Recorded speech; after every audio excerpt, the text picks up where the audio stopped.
నమస్తే, welcome to Telugu times YouTube channel podcast series. So గత ఎపిసోడ్లో ఎన్నో విషయాలు తెలుసుకున్నాము. మరి ఈ ఎపిసోడ్లో ఏ విషయం గురించి డిస్కస్ చేస్తారనేది నాతో పాటు మీకు కూడా ఇంట్రెస్టింగ్గా ఉందని అనిపిస్తుంది. సార్ నమస్తే. నమస్తే అండి. నా సార్ పేరు సుబ్బారావు చెన్నూరి. చెప్పమ్మా. ఈ ఎపిసోడ్లో ఏ కంటెంట్ గురించి మేము తెలుసుకోబోతున్నాం. మనం 2 ఎపిసోడ్ల క్రితము డాక్టర్ రాజశేఖర రెడ్డి గారు అమెరికా వచ్చారు. అది 2007 మే నెలలో అనుకున్నాం కదా. ఆయన వచ్చి వెళ్ళగానే లైవ్ కూడా చేశారు కదా. చేసామండి. చాలా కష్టపడ్డారు. చాలా కష్టం. ఆయన వచ్చి వెళ్ళిన మరుసటి నెలలోనే చంద్రబాబు నాయుడు గారు, అంటే అప్పుడు మాజీ ముఖ్యమంత్రి చంద్రబాబు నాయుడు గారు 10 సిటీ టూర్ మీద అమెరికా వచ్చారు. ఆ విశేషాలు తెలుసుకుందాం. ష్యూర్ సార్, తప్పకుండా. ఏం జరిగిందంటే, తెలుగు టైమ్స్కి చైర్మన్ నా పార్ట్నర్ జయరాం కోమటి గారు, ఆయన టీడీపీ నాయకుడు. ఆయన ఎన్ఆర్ఐ టీడీపీ లీడ్ చేస్తుంటారు. ఆయనకి హైదరాబాద్ టీడీపీ ఆఫీస్ నుంచి ఫోన్ వచ్చింది, చంద్రబాబు నాయుడు గారు 10 సిటీ టూర్ చేస్తున్నారు, దాని కోఆర్డినేషన్ వాళ్ళు మాట్లాడుకుంటున్నారు. ఆ మాటల్లో రాజశేఖర రెడ్డి గారు టూర్ మొత్తం ఎవరో కోఆర్డినేట్ చేశారటయ్యా, లైవ్ టెలికాస్ట్ కూడా వచ్చింది, మనం కూడా పెట్టుకుందాం, ఎవరో కనుక్కోండి అన్నారు. అయ్యో, ఎవరో కాదండి, మనవాడే మావాడే తెలుగు టైమ్స్ ఎడిటర్ సుబ్బారావే చేసింది, ఇది కూడా చేసేస్తాడని నా తరఫున ఆయన హామీ ఇచ్చాడు. అప్పుడు అనిపించుంటుంది, నా కష్టానికి గుర్తింపు అనేది వచ్చింది. సో ఆ విధంగా నేను కూడా I got in to this. Chandrababu గారు 10 సిటీ టూర్కి కోఆర్డినేటర్గా నన్ను ఫిక్స్ చేశారు టీడీపీ ఆఫీస్ హైదరాబాద్. అయితే ఏమైందంటే, లైవ్ టెలికాస్ట్ చేయటం, 10 సిటీస్ తిరుగుతున్నారు. 10 సిటీస్ చేయటం అంటే అప్పుడు వాళ్ళు చెప్పింది ఏంటంటే, గవర్నమెంట్ తరఫున వచ్చారు, ముఖ్యమంత్రి కాబట్టి చేశారు, ఇది మనం 10 సిటీలు తిరుగుతున్నాం, లైవ్ టెలికాస్ట్ అదంతా కష్టం అవుతుంది అంటే, అప్పుడు ఆలోచించి వెబ్ కాస్ట్ చేస్తే బాగుంటుంది అనుకున్నాం అన్నమాట. సో ఆ వెబ్ కాస్ట్ భాగంగా అప్పుడు తెలుగు వన్, ఇప్పటికే లీడింగ్ పోర్టల్ అది, రవిశంకర్ గారు ఉన్నారు, తెలుగు వన్ CEO, ఆయన కూడా మంచి మిత్రులు. సో ఆయన్ని కాంటాక్ట్ చేసాం. ఆయన వెంటనే తప్పకుండా చేద్దాం అని చెప్పి ఆయన కూడా చాలా సంతోషంగా ఒప్పుకున్నారు.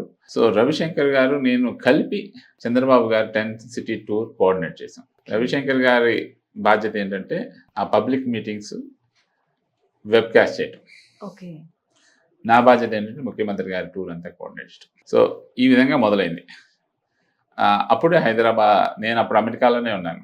సో అక్కడి నుంచే ఇది ఎప్పుడంటే జూన్ నెల 2007 సంవత్సరం.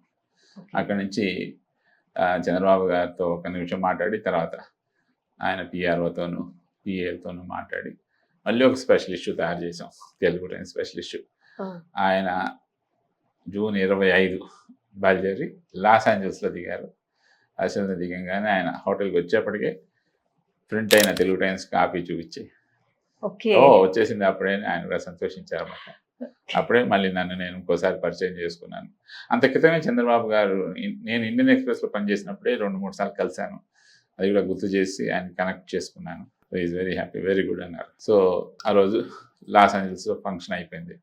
నెక్స్ట్ డే మేము అక్కడి నుంచి శాన్ ఫ్రాన్సిస్కో వెళ్తాం అన్నమాట. ఎయిర్పోర్ట్కి నేను కూడా ఏదో ఒక ఫ్రెండ్ని ఎవరో డ్రాప్ చేశారు.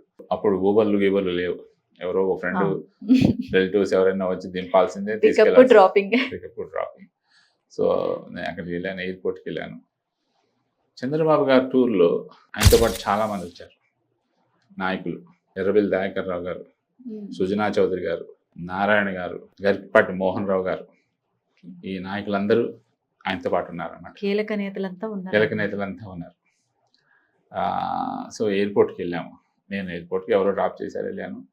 ఎర్రబెల్లి దయాకర్ రావు గారు, సుబ్బారావు గారు ఎక్కడున్నారు మీరు, బాబు గారు అడిగారు ఇందాక. I was shocked actually.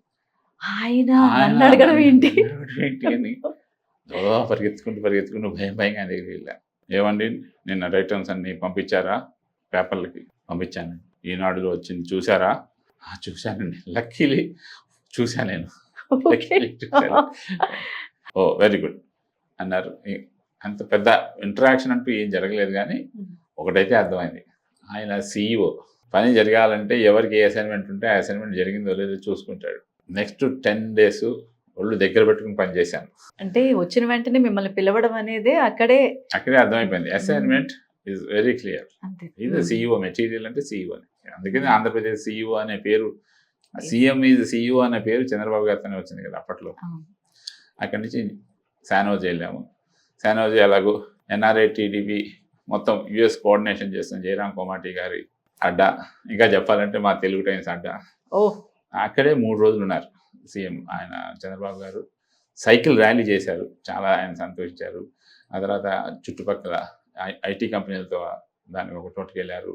తర్వాత ఏమో అక్కడి నుంచి మెర్సెడ్ వెళ్ళి, మెర్సెడ్లో అక్కడి నుంచి అక్కడ ఫార్మింగ్ ఎలా జరుగుతుంది, తర్వాత ఏమో ఈ ఈ ఈ కల్టివేషన్ అవి కాకుండా ఈవెన్ పశువులు వీళ్ళని పెంచడం ఎలా జరుగుతుంది, అలాంటి విషయాలన్నీ కూడా దగ్గర నుంచి చూశారన్నమాట.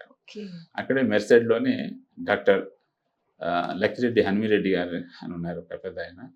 ఆయన అక్కడ మెర్సెడ్ యూనివర్సిటీ, అంటే కాలిఫోర్నియా, యూనివర్సిటీ ఆఫ్ కాలిఫోర్నియా మెర్సెడ్లో ఆయన ఒక $1 million ఇచ్చి ఒక ఆడిటోరియం కట్టించారు. తెలుగు ఆయన అంత ఆడిటోరియం కట్టించారని అది వెళ్ళి చూశారు. ఆ విధంగా జరిగింది. అక్కడి నుంచి ఆ విధంగా 10 cities టూర్స్ మొదలైందనమాట. ఎన్ని రోజులు పట్టింది సార్ అసలు? 10 days? 10 రోజులే. 10 రోజులే. జూన్ 25, 26 వచ్చారు ఆయన అమెరికా. ఇక్కడ నుంచి మధ్య జూలై 9వ తారీఖు ఇప్పుడు వెళ్ళిపోయారు. చివరిగా ఏమవుతుందంటే చివరిగా తానా కాన్ఫరెన్స్ వచ్చింది, అది చివరిలో చెప్పుకున్నాం. ఒక్కొక్క చోట నుంచి ఒక్కొక్క చోటుకి వెళ్ళారన్నమాట. ఏ ఊరికి ఆ ఊర్లో చంద్రబాబు గారి అభిమానులు లేదా టీడీపీ అభిమానులు, తెలుగు అందరూ తెలుగువారే, వాళ్ళందరూ ఆ ప్రోగ్రాంలు కోఆర్డినేట్ చేశారు అన్నమాట. ఆ ప్రోగ్రాంలన్నీ కోఆర్డినేట్ చేశారు. లాస్ ఏంజల్స్లో డాక్టర్ రవి ఆల్పాటి గారు, ఆయన పెద్ద డాక్టరు, ఆయన ఆల్పాటి కోఆర్డినేట్ చేశారు. శాన్ ఫ్రాన్సిస్కోలో జయరాం గారు ఎలాగో అక్కడే ఉన్నారు, జయరాం గారు చేశారు. జయరాం గారితో పాటు అనేక మంది, ఇప్పుడు భక్తా బల్లా కూడా ఉన్నాడు, అనేక మంది ఆయనకు అసిస్ట్ చేశారన్నమాట. ఆ తర్వాత వెళ్తే ఒక నేను డల్లాస్ వెళ్ళామన్నమాట. డల్లాస్లో డాక్టర్ రాఘవేంద్ర ప్రసాద్ గారు ఉన్నారు, ఆయన కోఆర్డినేట్ చేశారన్నమాట. రాఘవేంద్ర ప్రసాద్ గారు కోఆర్డినేట్ చేసింది. అక్కడి నుంచి హ్యూస్టన్ వెళ్ళాం. హ్యూస్టన్లో కొత్తపల్లి శ్రీనివాస్ గారు ఉన్నారు. తర్వాత ఏమో తానా మాజీ ప్రెసిడెంట్ అనమాట పద్మాజ ముత్యాల గారు ఉన్నారు, ఆవిడ కోఆర్డినేట్ చేశారు. అక్కడి నుంచి డెట్రాయిట్ వెళ్ళాం. డెట్రాయిట్లో గంగాధర్ నాదెల్ల గారు ఉన్నారు, ఉదయ్ కుమార్ చాపల మడుగు ఉన్నారు అన్నమాట, వాళ్ళిద్దరు ఉన్నారు. తర్వాత ఇంకా ఇంకా వెంకటెక్క ఉన్నాడు, శ్రీనివాస్ చంద్ర, వీళ్ళు నలుగురు అక్కడ కోఆర్డినేట్ చేశారు అనమాట. అక్కడి నుంచి టొరంటో వెళ్ళారు. ఈ టొరంటో దానికి మేము వెళ్ళలేదు, ఆయన జస్ట్ చార్టర్ ఫ్లైట్లో వెళ్ళి వచ్చేసారు అనమాట. టొరంటో వెళ్ళారు. అక్కడ లక్ష్మీనారాయణ సూరపనేని ఆయన కోఆర్డినేట్ చేశారనమాట. అక్కడి నుంచి ఇండియానాపోలిస్లో తానా వాళ్ళు కాకుండా ఆటా ప్రెసిడెంట్ డాక్టర్ చంద్రారెడ్డి గవా ఉన్నారు, ఆయన కోఆర్డినేట్ చేశారు ఇండియానాపోలిస్లో మీటింగ్. అక్కడి నుంచి షికాగో వచ్చారు. షికాగో వచ్చిన తర్వాత అక్కడ షికాగోలో కూడా చల్మారెడ్డి ఉన్నారు, మురళీ మెరగా ఉన్నారు. తర్వాత ఏమో డాక్టర్ మణి అక్కినేని, డాక్టర్ సుదర్శనరావు అక్కినేని ఉన్నారన్నమాట. అక్కడి నుంచి న్యూజెర్సీ వచ్చారు. న్యూజెర్సీ వచ్చేసి న్యూజెర్సీలో వెల్వేటి బ్రహ్మాజీ గారు ఉన్నారు. తర్వాత ఏమో సురేష్ కొండబోలు గారు ఉన్నారు. తర్వాత ఏమో పవన్ కుమార్ దర్శి గారు ఉన్నారు. వీళ్ళంతా కోఆర్డినేట్ చేశారు. రాయల్ ఆల్బర్ట్ ప్యాలెస్లో పెద్ద సభ జరిగింది. ఆల్మోస్ట్ ఒక 4,000 మంది. ఆ రోజుల్లో 3,000, 4,000 చాలా ఎక్కువ. ఆ రోజుల్లో 4,000 మంది వచ్చేసి హౌస్ఫుల్ అయిపోయింది అన్నమాట. రాయల్ ఆల్బర్ట్ ప్యాలెస్ మొత్తం నిండిపోయింది.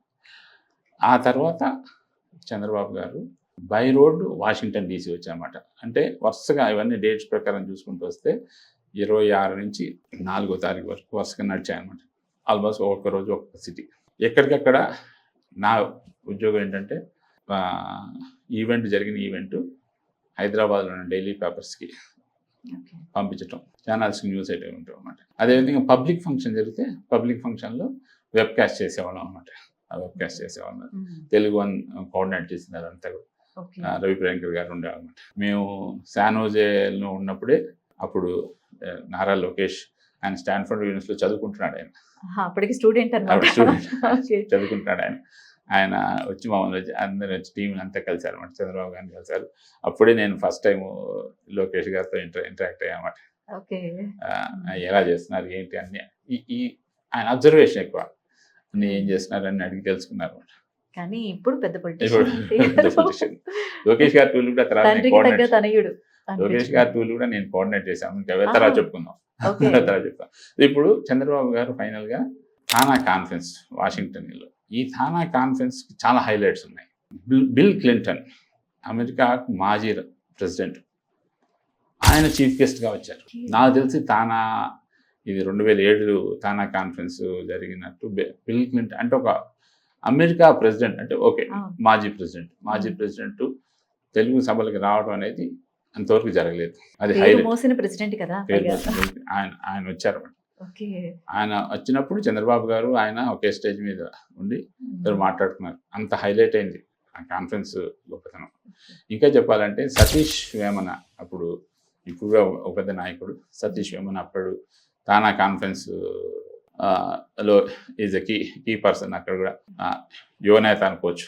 చంద్రబాబు గారి కోసం ఒక కార్ ర్యాలీ ఏర్పాటు చేశాడు. కార్ ర్యాలీలో అందరూ వచ్చారన్నమాట. ర్యాలీ టీడీపీ ర్యాలీ లాగా జరిగిందన్నమాట. అవన్నీ కూడా హైలైట్స్. అంత క్రితం జరగలేదు అమెరికాలో, అవే మొదటిసారి జరిగినట్టమాట. అంటే వీళ్ళు చేసింది నా కోఆర్డినేషన్ కాదు, నా కోఆర్డినేషన్ మీడియా కోఆర్డినేషన్. చాలా మంది ఉన్నారు కానీ మీడియా కోఆర్డినేషన్గా నేను అంత ఎక్కడ ఏ రోజుకి ఆ రోజు ఆ న్యూస్ ఐటమ్స్ పంపడం, తెప్పించుకోవడం, మొన్నాడు వచ్చినవన్నీ చూసుకోవటం. ఇందాకే చెప్పా కదా చాలా డిసిప్లిన్గా చేశాను. తర్వాత కాన్ఫరెన్స్ 2 రోజులు జరిగింది. బాలకృష్ణ గారు ఉన్నారు. ఇన్ఫాక్ట్ చెప్పాలంటే ఆయన పెర్ఫామ్ చేశారు శ్రీకృష్ణదేవరాయలుగా. ఆయన బాలకృష్ణ గారు 40 నిమిషాల మొత్తము ఆయన సింగిల్గా స్టేజ్ మీద పెర్ఫామ్ చేశారు. ఆయన పురంధేశ్వరి గారు వచ్చారు. ఇలా అందరూ వచ్చిన పెద్ద కాన్ఫరెన్స్ అన్నమాట. చాలా బాగా జరిగింది. ఈ విధంగా ముఖ్యమంత్రి రాజశేఖర రెడ్డి గారు టూర్ కోఆర్డినేట్ చేసిన నెక్స్ట్ మంత్లోనే మాజీ ముఖ్యమంత్రి చంద్రబాబు గారు టూర్ కోఆర్డినేట్ చేసే అవకాశం నాకు లభించింది. ఇది ఈ వారం విశేషాలు. నిజంగా చాలా ఇంట్రెస్టింగ్గా ఉంది సార్. నిజంగా ఎందుకంటే ముందు నెలలో ముఖ్యమంత్రి, తర్వాత నెలలో మాజీ ముఖ్యమంత్రి, ఈ ఇద్దరు కూడా మహానేతలు, పైగా మన ఏపీకి సంబంధించిన వాళ్ళు. అంటే అప్పట్లో డివైడ్ అవ్వకపోయినా అంతా కూడా ఆంధ్రప్రదేశ్ కాబట్టి ఇద్దరు కీలక నేతలకి మీడియా కోఆర్డినేటర్గా ఉండి ఇక్కడ మన రాష్ట్రంలో కాదు, మన దేశంలో కాదు, పక్క దేశంలో కూడా అంటే అమెరికా వంటి ఒక కంట్రీలో అద్భుతాలు సృష్టించారు. నిజంగా సో నైస్ సార్. నిజంగా ఈ జర్నీ తెలుసుకుంటుంటే చాలా హ్యాపీగా అనిపించింది. చాలా నాకు కూడా ఏంటంటే చాలా సంతోషమైన విషయం. చాలా మంది నన్ను అడిగారు కూడా డిఫరెన్స్ ఏంటి అవి the management style of doctor YSR and doctor CBN. చాలా మంది అడుగుతున్నారు, అది చెప్తుండేవాడు అనమాట. ఎందుకంటే ప్రాక్టికల్ వాళ్ళతో తిరిగాను, చూశాను కాబట్టి అంత ఒక అంటే మనకి రాజకీయ నాయకులు అని చెప్పిన ఇద్దరు ప్రత్యర్థి పార్టీకి సంబంధించిన వాళ్ళు. So nice sir. జర్నీ అయితే చాలా బ్యూటిఫుల్ గా కంప్లీట్ చేశారు అక్కడ అమెరికాలో కూడా. So nice. Thank you sir. నమస్కారం.